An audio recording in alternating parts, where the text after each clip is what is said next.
istri-istrinya ya, ada Bu Nadia, Bu Fika juga ada. Siapa lagi? Vira ikutan Pak dia? Oh nyusul ya. Ada Bu Vira juga yang mungkin menyusul dan ibu-ibu, bapak-bapak, kakang teteh sekalian yang mohon maaf belum bisa disebutkan satu persatu ya. Mudah-mudahan Allah memberkahi forum kita hari ini. Izin Bapak Ibu akang teteh bercerita sedikit kenapa Sereng Session Jalan Langit itu ya. Kang Edo mungkin boleh dibantu ya. Jadi akang teteh mudah-mudahan kelihatan ya ke layar di depan. Bapak-bapak kelihatan? Ibu yang belakang kelihatan? Gambar apa ini kira-kira? Iya. Ini ada gambar. Bukan bonyonan ya. Kayak yang senang bola kayak pelatih Persib bukan ya. Ini gambar salah satu turun yang cukup terkenal di Amerika. Namanya Death Valley. Namanya apa? Death Valley ini artinya lembah kematian.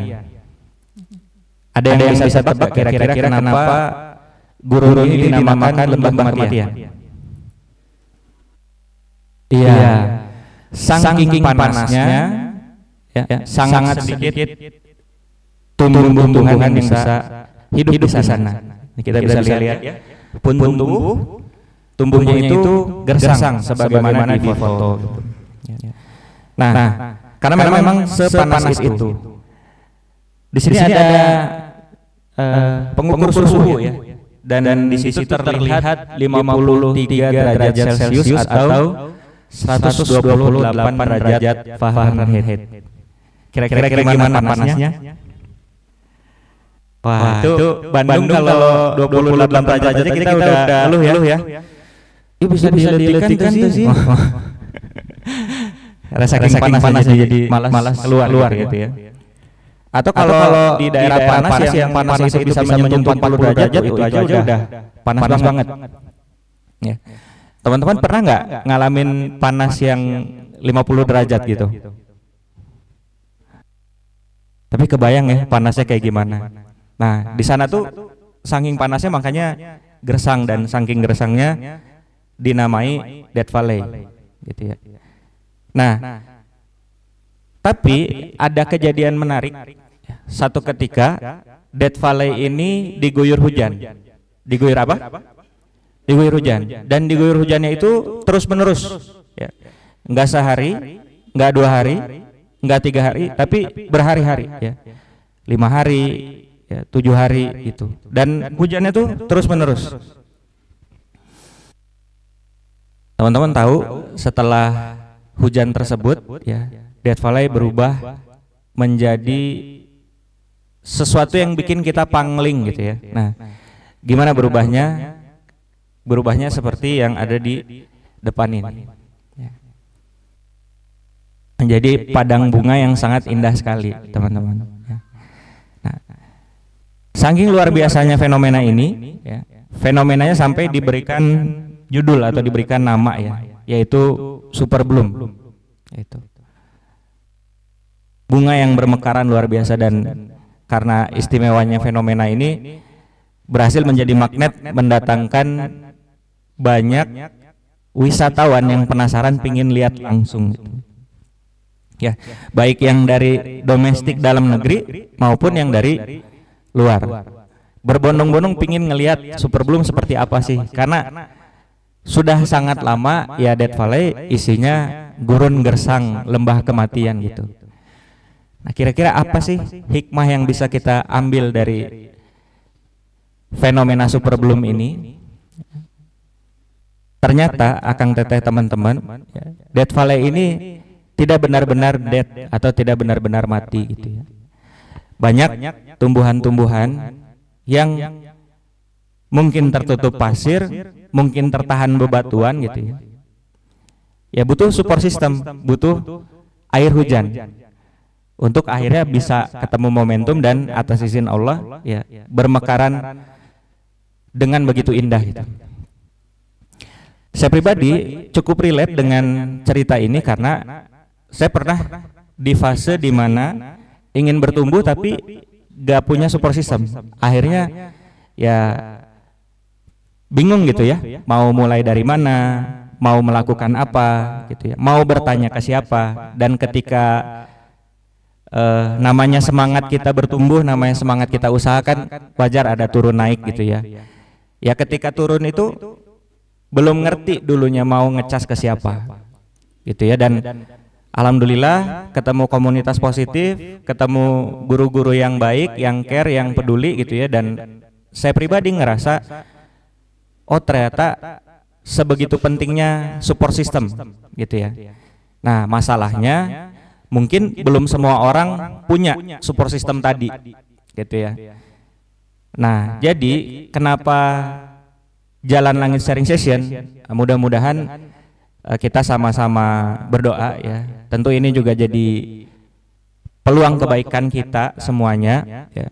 Jalan Langit Sharing Session ini bisa menjadi hujan ya, yang mudah-mudahan atas izin Allah bisa menjadi wasilah kita tumbuh bareng-bareng ya, mekar bareng-bareng dan bertransformasi ya, punya kualitas kehidupan yang lebih indah sama-sama. Setuju? Sepakat? Tapi masalahnya ya, atau tantangannya Akang Teteh teman-teman, untuk kita bertumbuh sama-sama menjadi lebih baik, apalagi kita pingin bertransformasi lebih baik, itu tuh nggak cukup sesi sharing 30-60 menit gitu ya dari pengalaman. Karena setiap orang ada masanya, setiap masa ada orangnya. Boleh diulang? Yes, setiap orang ada masanya, setiap masa ada orangnya. Jadi ibarat tumbuhan pun dia mekar mungkin nggak berbarengan gitu ya. Ada waktu masing-masing begitu. Nah, yang mana di proses ini ya salah satu faktor pendukungnya adalah lingkungan itu sendiri atau support system itu sendiri. Nah, saya ya sama teman-teman panitia juga nggak bisa menjanjikan yang muluk-muluk gimana, enggak gitu ya. Kita juga berupaya berikhtiar semampu kita. Nah, saat ini mampunya kita mengadakan seminggu sekali. Nah, tentu ya butuh kontribusi dari semuanya untuk sama-sama mensukseskan ini. Ya, tadi Kang Teddy juga udah cerita. Insya Allah ya kita sangat terbuka dengan masukan karena anggaplah ini forum kita sama-sama, Akang Teteh ya. Termasuk nanti misalkan ada yang request pemateri ya, kita akan ikhtiarkan upayakan, tapi memang kalau yang di request adalah pemateri-pemateri populer biasanya untuk waktu juga cukup menantang ya untuk diundang gitu. Apalagi kalau Akang Teteh requestnya tolong dong datangkan Imam Masjidil Haram gitu. Nah itu kan beda yang di request, beda tantangannya begitu. Tapi paling tidak bismillah kita tampung semua inputannya dan ini jadi forum kita sama-sama ya. Setuju? Sepakat? Siap sama-sama meramaikan? Iya. Nah, saya juga mendorong Akang Teteh ya untuk sama-sama mensiarkan, mempromosikan ya yang punya media sosial gitu kan.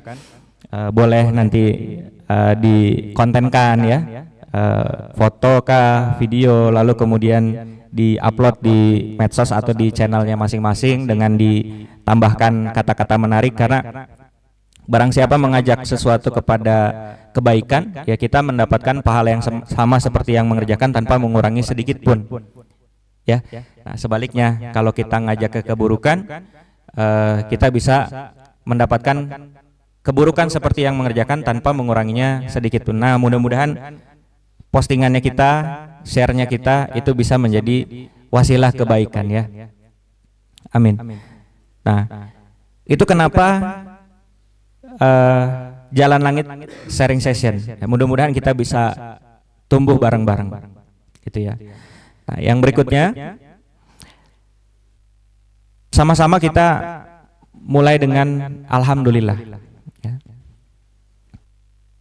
Karena boleh jadi kondisi kita hari ini adalah impian dari orang-orang di luar sana. Setuju nggak Akang Teteh? Iya. Contoh nih, walaupun banyak diparodikan gitu ya, cuti panjang udah lewat, sekarang waktunya kerja lagi dan kembali ke realita gitu. Dan belakangan ada tuh ya konten-konten parodi yang begitu gitu. Nah tapi boleh jadi Akang Teteh yang sudah punya pekerjaan hari ini kembali lagi ke kantor, kembali lagi bekerja, itu adalah impian dari siapa? Dari teman-teman yang saat ini sibuk ngelamar sana sini, bener nggak? Ya. Akang Teteh yang saat ini punya usaha. Wah kemarin kan para owner banyak yang ketar-ketir ya, bener nggak? THR itu idealnya H-7 Lebaran. Lebaran kemarin tanggal berapa? Akhir Maret, betul ya?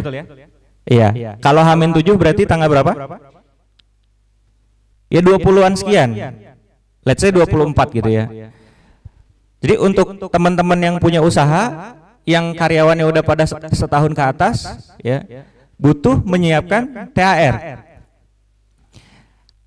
Awal Maret udah perlu nyiapin gaji, tanggal 20-an perlu nyiapin THR, awal April gimana? Nyiapin gaji April.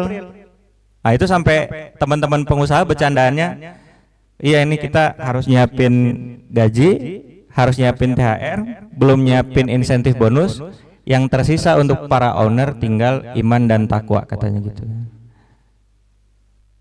Ya, tapi ya tentu yang udah punya usaha saat ini, apalagi udah diamanatin tim gitu ya sama Allah, ya tentu ini boleh jadi adalah impian dari teman-teman yang mau punya usaha tapi mentok sampai coming soon gitu. Ada ya? Coming soon. Wah, biasanya dibuat apa tuh? Instagram, yoi, ya kan? Instagramnya dibuat, terus coming soon. Nah, terus tahun depan coming soon. 2 tahun lagi coming soon ya. 3 tahun lagi in memoriam ya. Belum buka udah menjadi syuhada itu usahanya. Mati syahid ya, sebelum berjuang. Nah, kemudian yang hari ini sehat gitu ya. Alhamdulillah bisa kumpul ke sini. Kata guru saya, daun jatuh izin Allah, debu geser izin Allah, dan kita bisa hadir ke sini pun tentunya izin Allah. Nah, kenapa kita hadir di sini? Ya.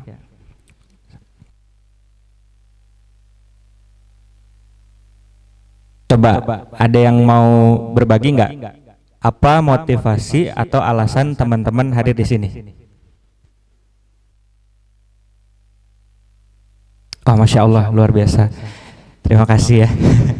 Saya mendengar suara hati teman-teman semuanya. Biasanya kalau nggak karena keinginan, karena masalah, benar nggak sih? Ini coba kita survei ya. Ada nggak yang datang ke sini karena keinginan? Ingin diijabah doa-doa, ingin lebih bertumbuh dan berkembang, ingin bisnisnya lebih lancar dan sukses, ingin karirnya lebih melesat. Ada nggak? Ingin doanya diijabah sama Allah Subhanahu Wa Taala. Ada? Baik. Sebaliknya, ada nggak yang datang ke sini justru menambah solusi dari masalah? Kebetulan lagi ada masalah nih, di bisnis kah, di pribadi kah, di keluarga kah. Nah terus lagi doa sama Allah, mudah-mudahan dapat solusi gitu. Ada nggak? Nah biasanya nggak semua ya. Biasanya ya, kalau nggak karena impian atau keinginan, karena masalah gitu ya, datang ke sini. Nah, berikutnya, jadi kalau misalkan kita lagi ngalamin kemalangan gitu ya, sebagian dari kita bilangnya gimana? Misal kita baru kecopetan gitu, biasanya kita bilang gimana? Ya? Istighfar. Oh, Masya Allah. Yang paling depan memang udah paling pas ya.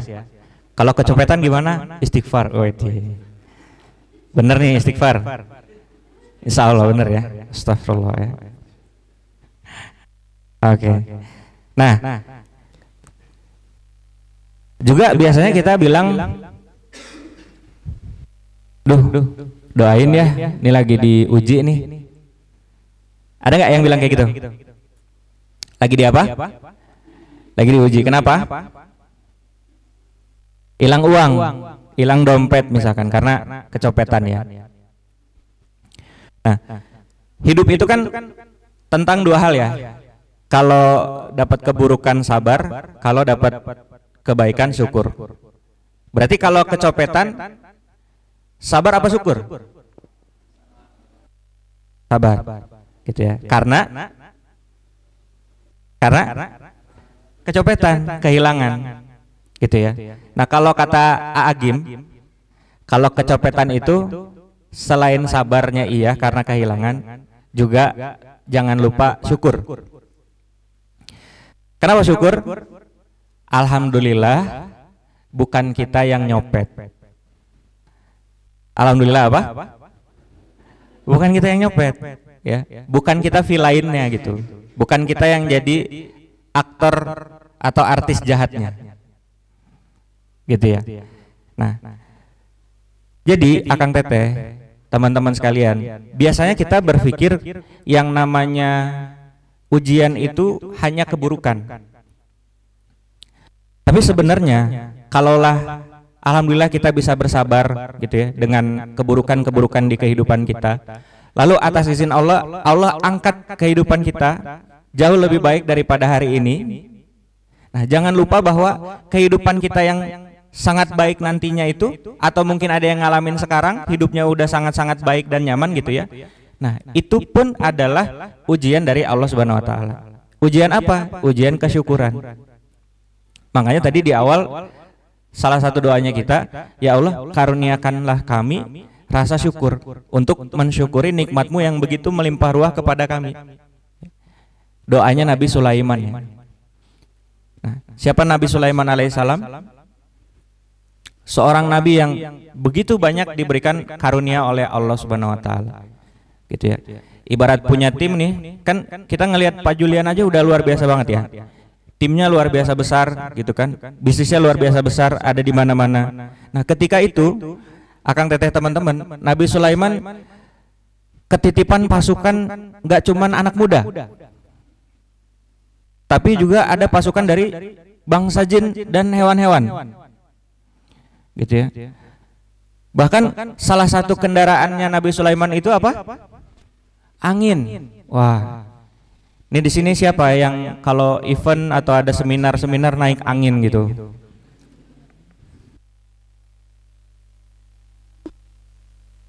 Iya kan?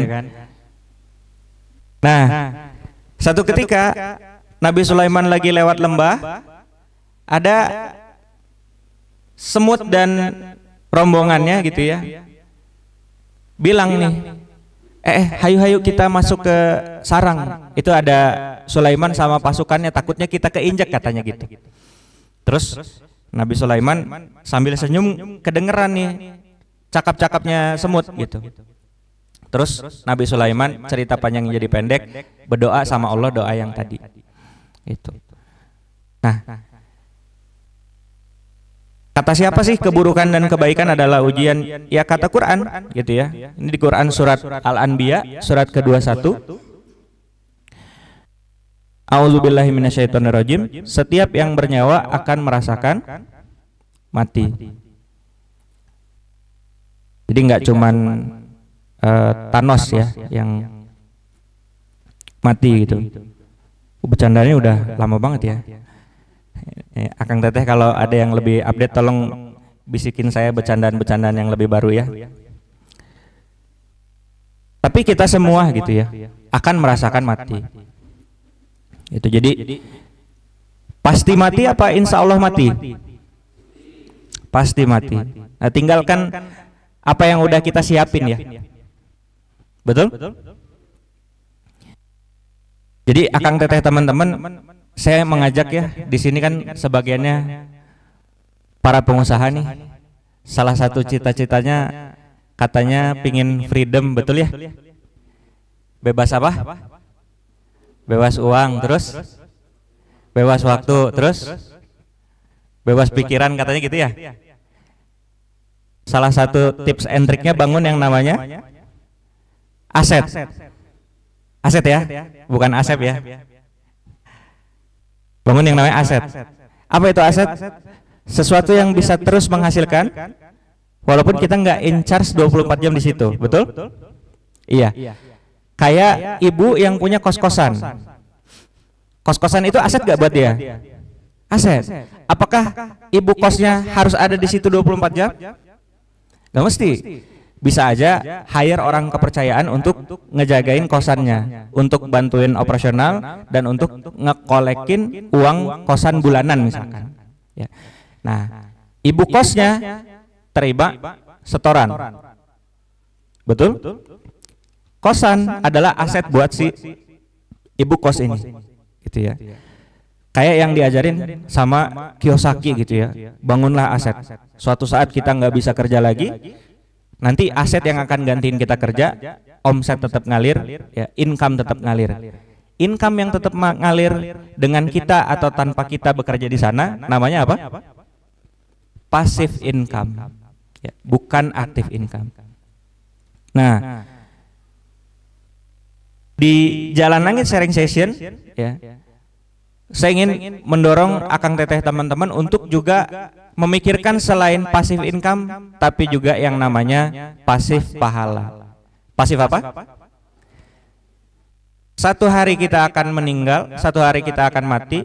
Nah, gimana caranya? Pun usia udah terputus, tapi pahalanya mengalir terus. Itu yang biasa disebut dengan pasif pahala. Nah, ketika anak Adam meninggal, terputuslah semua amalan kecuali 3 perkara. Apa aja? Yang pertama, sedekah jariyah. Yang kedua, ilmu yang bermanfaat. Dan yang ketiga, anak soleh yang mendoakan. Gitu ya.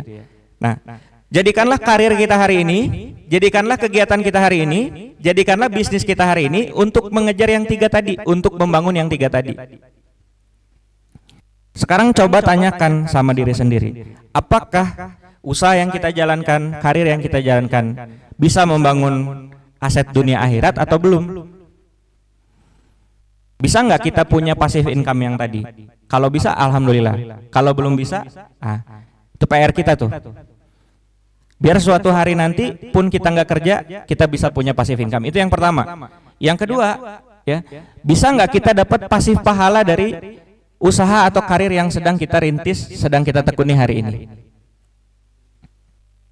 Bisa nggak ketika kita meninggal nanti tetap mengalirkan pahala jariah? Nah, ini adalah visi yang next level gitu. Visi yang next level. Jadi yang saya pelajari dari guru-guru saya, ya memang pun umpamanya bisnis kita asetnya jadi, tapi tujuan utamanya itu bukan untuk kita pelesar-pelesir seminggu, 2 minggu, sebulan, setahun, 2 tahun nggak ngapa-ngapain, bukan untuk itu, Akang Teteh teman-teman, ya. Tapi untuk visi misi yang lebih luhur lagi, lebih agung lagi. Salah satunya yaitu membangun 3 hal yang tadi. Apa aja? Sedekah jariyah, kemudian ilmu yang bermanfaat, lalu anak soleh yang mendoakan. Menariknya, Akang Teteh, amal soleh di sini, ya, itu anak soleh yang mendoakan di sini, yang saya pahami dari yang saya pelajari dari guru-guru saya, itu tidak mesti anak biologis, tidak mesti anak biologis, tapi bisa juga anak ideologis istilahnya.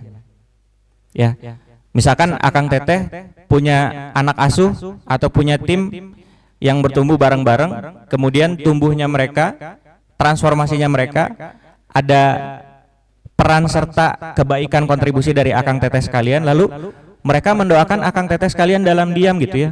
Nah, itu termasuk poin yang ketiga tadi, yaitu anak soleh yang mendoakan. Makanya orang-orang yang cerdas, orang-orang yang paham biasanya investasi kemana? pendidikan, sekolah, gitu ya. Harapannya apa? Yang tadi, mudah-mudahan dapat doa anak soleh tadi, gitu ya. Jadi umpama kalau yang udah berkeluarga punya anak biologis 2, 3, 4, 5, 10 gitu ya. Sama-sama kita berdoa hari ini ya. Mudah-mudahan kita punya anak ideologis yang lebih banyak lagi gitu ya. Yang mudah-mudahan gitu ya. Kelak kita mendapatkan doa-doa dan kiriman kebaikan dari mereka-mereka. Masya Allah nggak kerasa ya. Udah jam 5 lagi. Waktu saya sebentar lagi ya Kang Teteh ya. Lanjut ke sini. Ya, setiap yang bernyawa akan merasakan mati. Kami akan menguji kamu dengan keburukan dan kebaikan sebagai apa? Sebagai cobaan. Jadi keburukan ujian, kebaikan ujian. Lagi susah ujian, lagi senang ujian. Dua-duanya ujian dan kita perlu dengan sadar gitu ya. Ya, setiap detik adalah ujian. Jadi kalau misalnya yang hari ini mengeluh, kenapa sih? Namanya hidup itu banyak ujian. Ya karena itulah hidup ya. Kalau banyak cucian namanya laundry. Gitu ya. Dan kamu akan dikembalikan hanya kepada kami. Begitu ya. Alhamdulillah. Nah, sementara itu dulu ya, pingin buka diskusi, barangkali udah ada pertanyaan yang masuk ya dari teman-teman biar lebih interaktif dan dua arah. Saya berikan kesempatan kepada Kang Teddy ya untuk membacakan, barangkali ada yang udah masuk. Makasih teman-teman. Assalamualaikum warahmatullahi wabarakatuh. Waalaikumsalam warahmatullahi wabarakatuh. Siap, kayaknya yang online belum masuk nih Fadim. Kita kasih kesempatan yang hadir aja di sini ya. Boleh mungkin dari akangnya satu, perwakilan dari teteh-tetehnya satu. Siapkan pertanyaan terbaik. Mau mulai dari siapa dulu? Boleh acungkan tangan. Nanti mic-nya akan menghampiri akang teteh semua. Ada? Apapun pertanyaannya ya, nggak perlu harus tadi yang dibahas. Sebenarnya kalau misalkan ada punya masalah, boleh curhat Fadim. Oh, boleh. Bukan Mamah Dedeh ini. Oh, curhat dong. Boleh. Ceritanya dipersingkat aja. Pertanyaannya apa?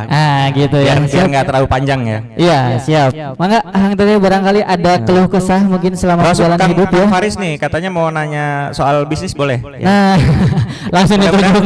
Mewakili teman-teman yang lain juga. Siap, boleh ya Kang Faris ya. Nanti berikutnya barangkali ada dari ibu-ibu atau teteh-teteh di belakang, silahkan. Siap, biasa kepancingnya diwalain dulu dari Kang Faris. Boleh Kang? Bismillahirrahmanirrahim. Assalamualaikum warahmatullahi wabarakatuh.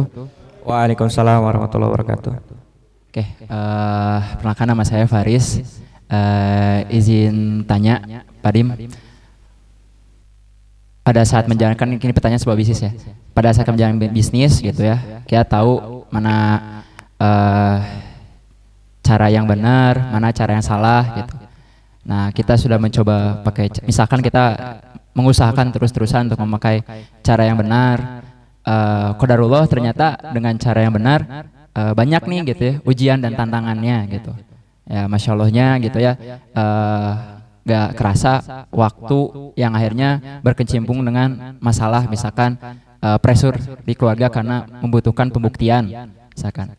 Nah, pada saat kita menjalankan cara yang benar pun gitu, kita pun belum tentu maksimal gitu menjalankannya gitu ya. Masih kadang suka kalah dengan diri sendiri, entah itu dari habit ataupun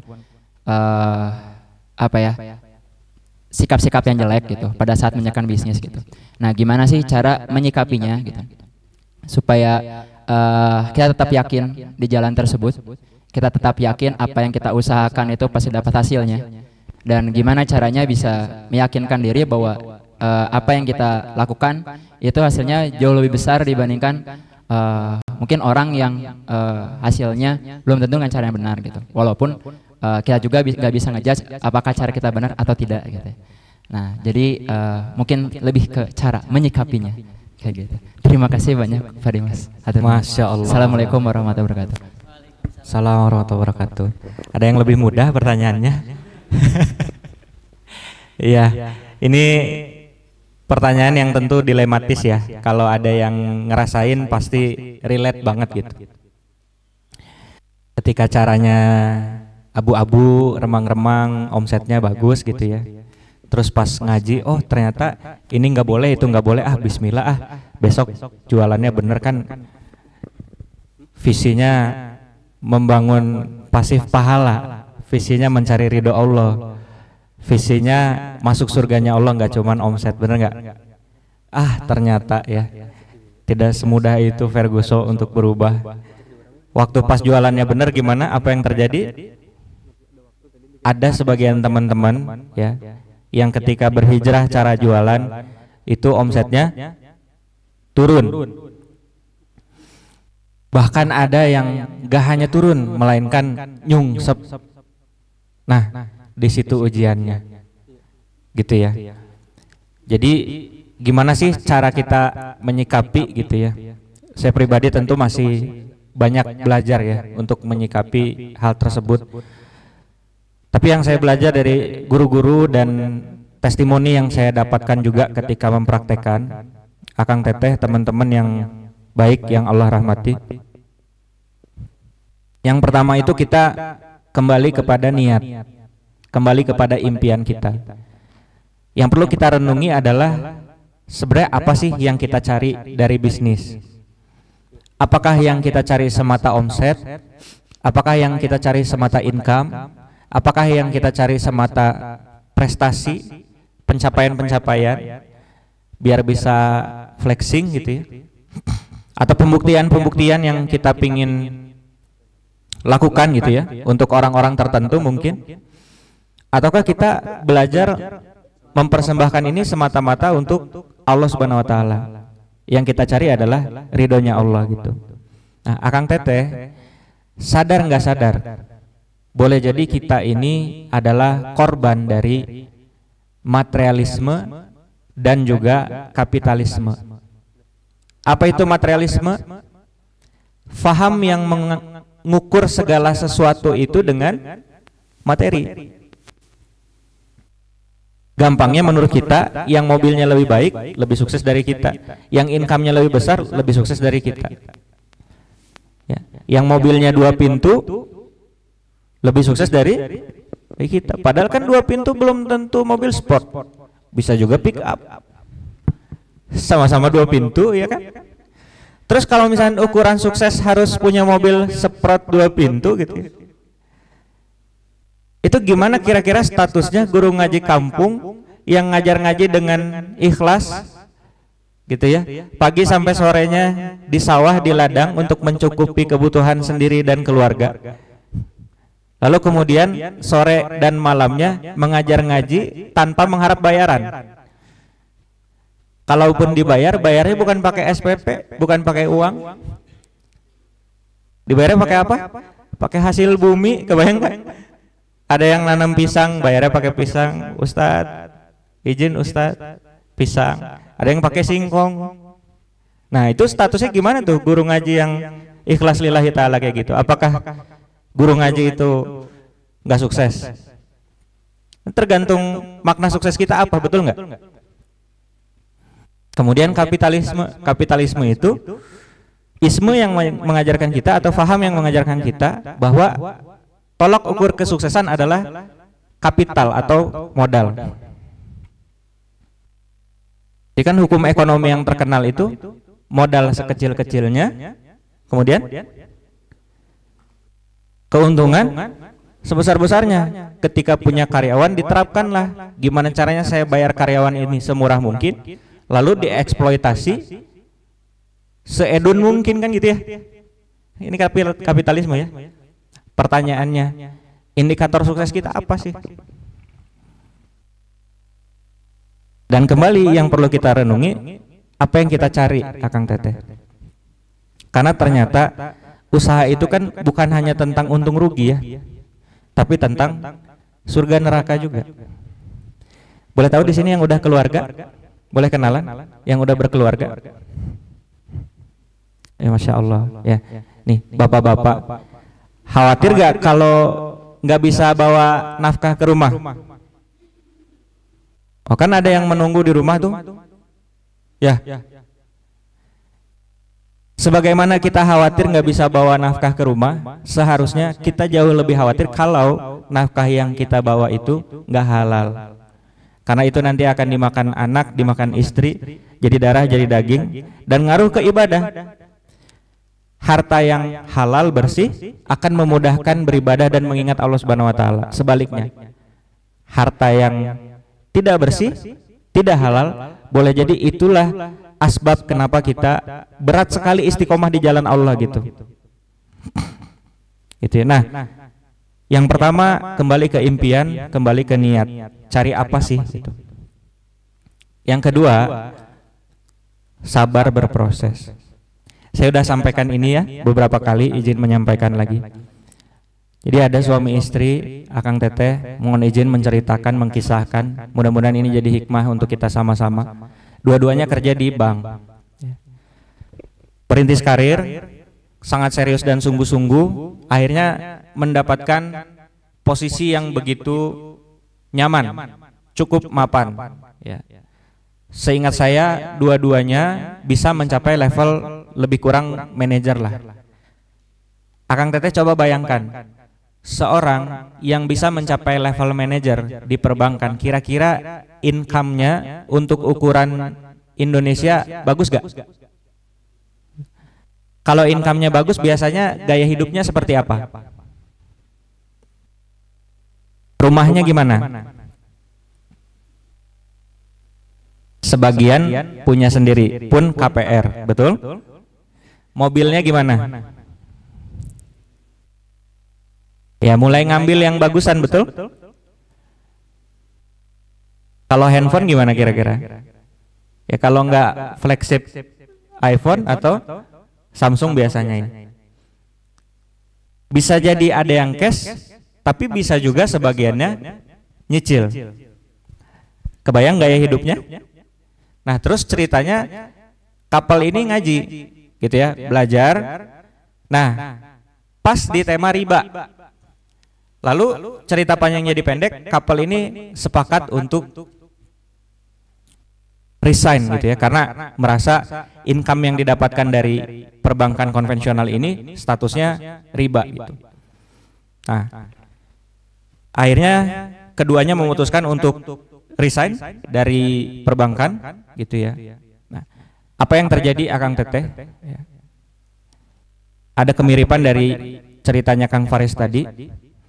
Keluarga menganggap pasangan ini mengambil keputusan yang sangat bodoh gitu. Jadi keluarga itu nggak hanya memaki tapi mengkucilkan pasangan ini, baik keluarga langsungnya maupun keluarga pasangannya gitu. Ya. Kemudian income-nya jelas sangat ngedrop sekali ketika itu. Ya setelah beres dari perbankan itu ya mulailah usaha kecil-kecilan gitu ya, yang mana income-nya tentu sangat amat jauh dari income sebelumnya ketika keduanya di perbankan gitu. Ya. Kemudian tantangan ekonomi terjadi, ya. Aset-aset yang tadinya nyicil mulai nggak kebayar, lalu kemudian terpaksa harus ada yang dijual cut loss ya, dijual murah, harga miring gitu. Ada juga yang terpaksa harus dijabel, disita dan lain sebagainya. Jadi pasangan ini harus rela mengalami penurunan kualitas gaya hidup yang sangat drastis, sangat signifikan. Nggak sampai di situ, Akang Teteh.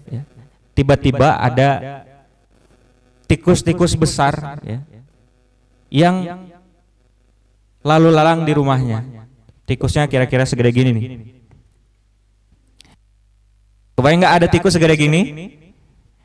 Itu kalau kucing ketemu tikusnya kayaknya kucingnya yang takut, teman-teman. Saking gedenya.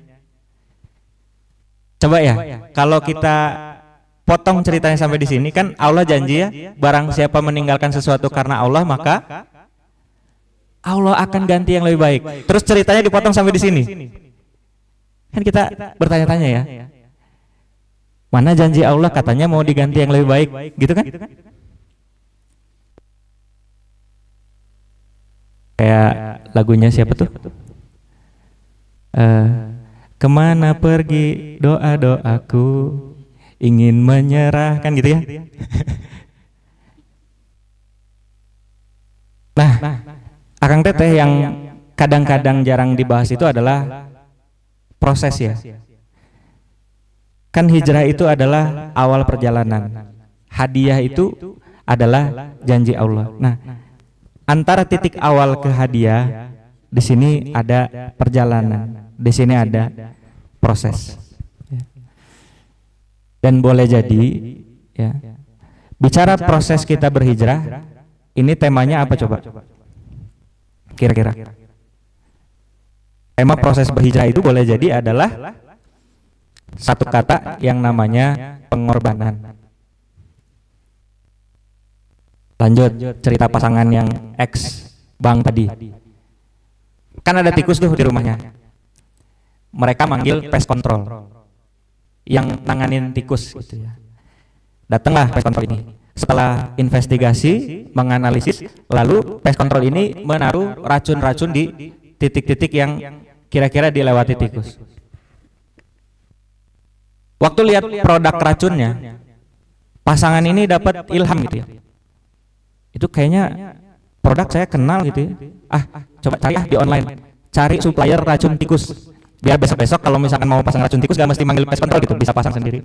Gitu ya. Dapat ternyata suppliernya di online. Lalu kemudian bangun usaha, jualannya jualan apa?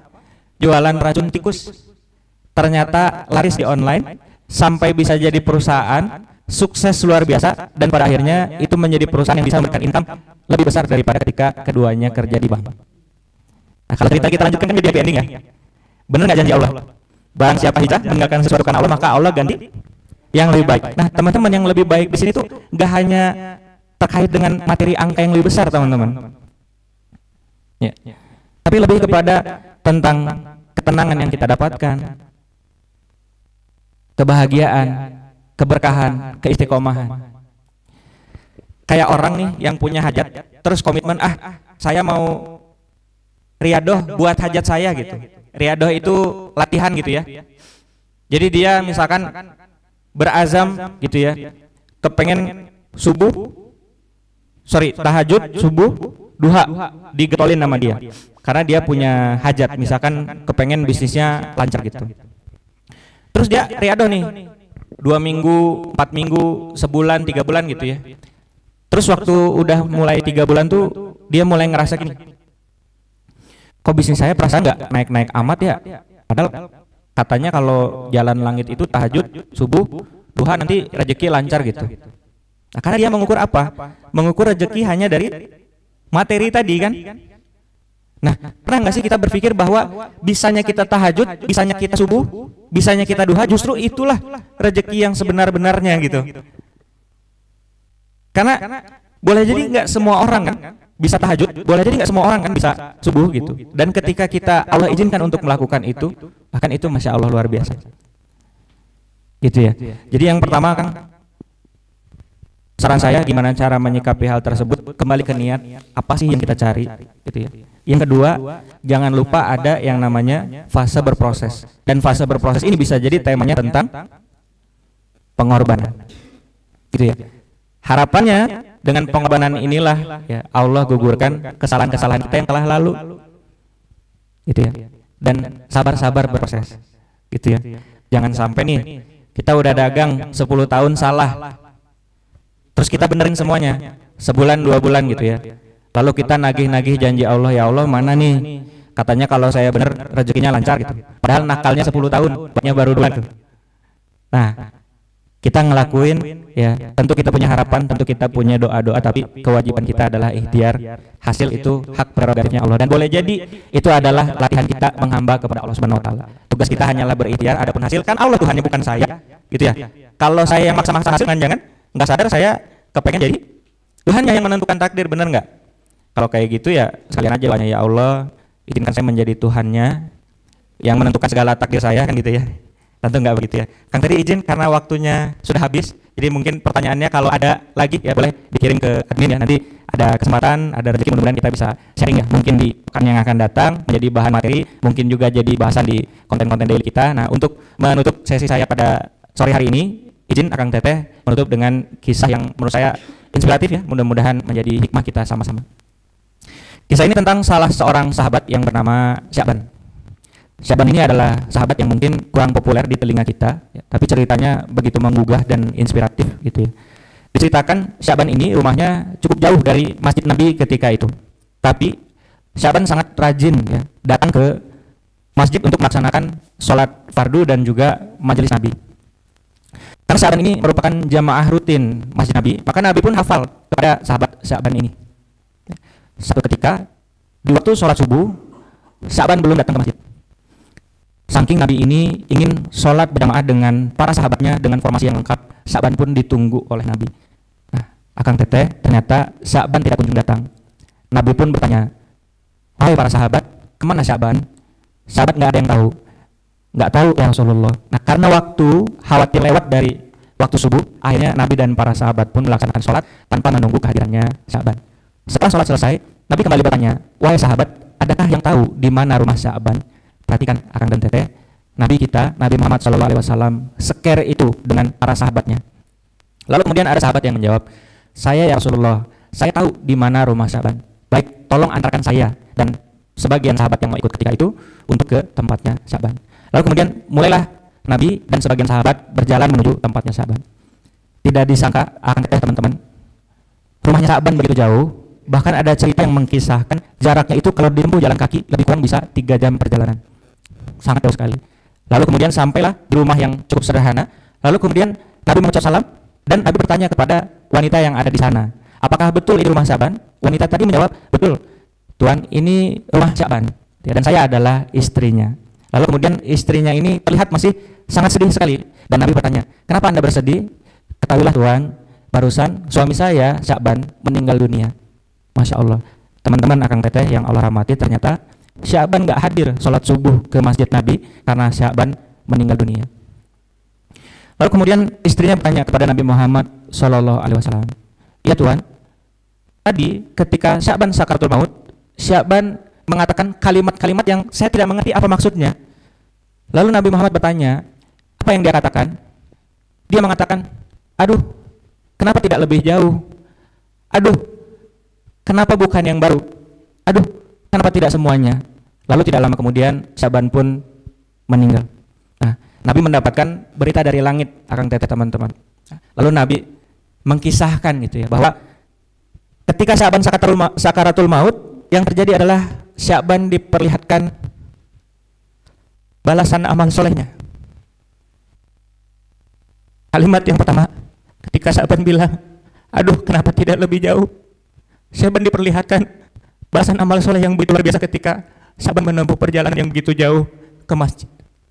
Karena bukankah ketika kita melangkah menuju masjid, satu langkah menggugurkan dosa dan langkah yang lain mengangkat derajat.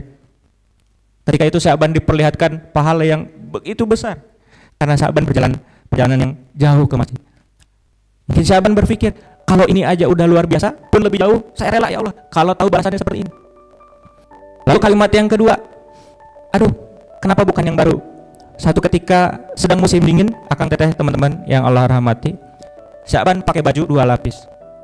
Lapis yang di dalam adalah baju baru Sya'ban, lebih tebal, lebih baru, lebih bagus. Lapis kedua adalah baju lamanya beliau. Ketika di perjalanan, di tengah jalan ketemu sama orang yang nggak punya tempat tinggal. Dia menggigil kedinginan karena di luar cuaca dingin sekali. Karena dermawannya Sya'ban, maka Sya'ban sedekahkan bajunya yang di luar. Dan Sya'ban ditampakkan balasan yang luar biasa karena bersedekah di hari itu. Dan Sya'ban menyesal, "Aduh, kenapa bukan yang baru? Yang baru yang dipakai dia gitu. Kalau yang luar aja disedekahin itu pahalanya luar biasa, gimana kalau saya sedekah yang terbaik? Bahkan yang terbaik itu yang disedekahkan, nah yang lebih jelek gak apa-apa, saya pakai aja gitu."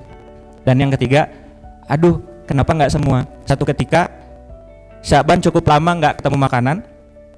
Ketika ketemu makanan, Sya'ban ketemu roti dan susu. Ketika Sya'ban menikmati roti dan susu tersebut, datanglah fakir miskin meminta-minta, "Ya Tuhan, bolehkah saya meminta sedekah makanan dari Anda?"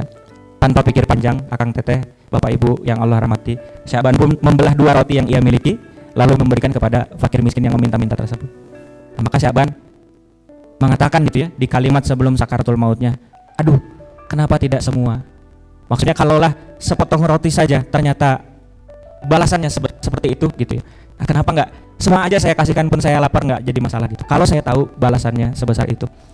Akang Teteh, mudah-mudahan cerita Syaban ini menjadi hikmah buat kita semua. Pun kita sudah meninggalkan bulan Ramadan yang begitu istimewa. Saat ini kita berada di bulan Syawal gitu ya. Tapi kita tetap semangat beramal soleh, karena kita nggak pernah tahu amal soleh kita yang mana yang Allah ridho sama amalan tersebut, dan mudah-mudahan Allah menjadikan hal tersebut sebagai wasilah untuk memberikan rahmat kasih sayangnya dan memasukkan kita ke surganya kelak. Amin ya Allah ya Rabbal Alamin. Hatur nuhun, mungkin itu yang bisa disampaikan. Terima kasih banyak untuk yang sudah datang offline, terutama juga yang sudah hadir di online. Barakallahu fikum, mudah-mudahan berkah untuk kita semuanya. Uhibbukum fillah, saya sayang Bapak Ibu Akang Teteh semata-mata karena Allah Subhanahu wa taala. Mudah-mudahan forum kita, majelis kita Allah berkahi, Allah ridhoi, dan di kemudian hari Allah juga masih kasih kita kesempatan untuk istiqomah ya melakukan forum dan agenda rutin kita, dan mudah-mudahan ini bisa menjadi hujan yang bisa menjadi wasilah untuk kita bisa bertumbuh dan mekar bersama-sama ya, memiliki kehidupan dunia akhirat yang terus lebih baik dari waktu ke waktu. Mudah-mudahan Allah istiqomahkan kita. Mohon maaf lahir batin untuk kata yang kurang berkenan atau barangkali ada bercandaan kesilapan yang Bapak Ibu Akang Teteh kurang nyaman, mohon dimaafkan. Saya juga mohon ampun kepada Allah Subhanahu wa taala ya. Mudah-mudahan silaturahmi kita bisa terus terjalin di momen-momen yang akan datang. Terima kasih buat Akang Teteh, terima kasih untuk panitia sekalian. Saya cukupkan, saya akhiri. Assalamualaikum warahmatullahi wabarakatuh. Waalaikumsalam warahmatullahi wabarakatuh. Terima kasih Pak Dimas untuk materi di Jalan Langit sore hari ini. Insyaallah banyak belajar ya. Tapi sebelum kita beranjak, insyaallah saya sarankan anggota yang hadir hari ini tugaskan sampai sholat maghrib ya, karena kalau misalkan pulang duluan, saya yakin nggak akan keburu maghribnya gitu ya. Nah, sebelum kita selesai, ada beberapa agenda yang perlu kami sampaikan. Itu yang tadi saya sampaikan adalah agenda Jalan Langit Selection ini bukan hanya ingin memberikan kebermanfaat untuk orang-orang yang hadir hari ini, tapi kami harapkan adalah agenda yang kita laksanakan itu pun bermanfaat juga untuk orang-orang di luar sana. Khususnya mungkin saudara-saudara kita yang baru saja dan pertengahan Ramadan kita mendengarkan berita bahagia ada gencatan senjata, tapi qadarullah ya, terjadi pengkhianatan yang sudah kita tahu berita-beritanya. Kembali saudara-saudara kita di Gaza dan Palestina itu digempur lagi habis-habisan. Banyak lagi saudara-saudara kita yang akhirnya harus lebih mendahului menghadap Tuhan. Untuk itu sama-sama kembali kami ingin mengajak lewat agenda Jalan Langit Sharing Season ini untuk mengajakin kepedulian bersama untuk saudara-saudara kita di Gaza. Insya Allah kita sudah siapkan video yang ini mungkin untuk mengingat kembali saudara-saudara kita yang lagi berjuang di sana. Insya Allah ini adalah sebentuk kontribusi, karena diam itu bukan pilihan Bapak Ibu semua ya. Jadi apapun yang bisa kita kontribusikan, kalau misalkan ada rezeki berlebih kita akan kontribusi lewat rezeki. Tapi kalau misalkan kita bisa bersuara lewat suara-suara kita yang bisa mengajak orang lain untuk sama-sama bergerak untuk bantu saudara kita, suarakan itu, jangan pernah berhenti. Untuk itu mungkin sama-sama kita saksikan video yang sudah siapkan oleh panitia. Selamat menyaksikan.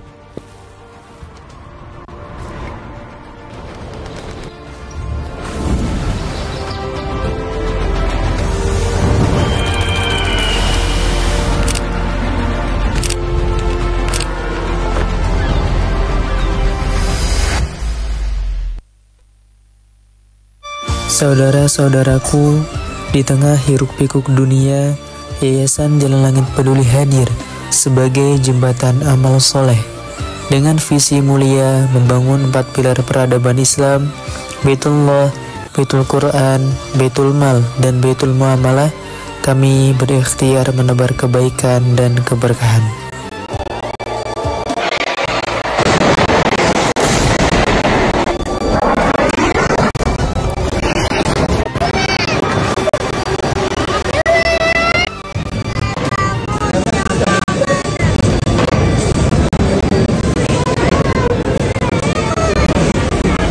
Saat ini hati kita tertuju pada saudara-saudara kita di Palestina.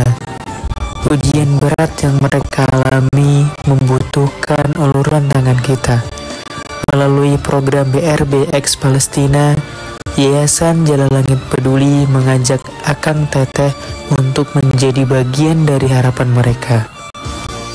Setiap tetes kepedulian akan menjadi pelipur lara. Setiap bantuan akan meringankan beban mereka. Bersama kita bisa memberikan senyuman di tengah duka.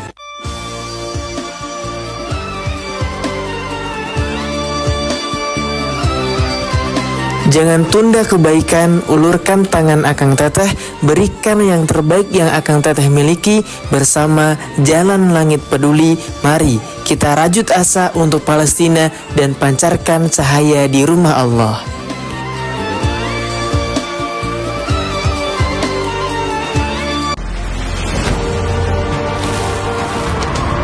Baik, selanjutnya mungkin akan ada Kris yang disampaikan. Barangkali Akang Teteh yang berhalangan bawa uang tunai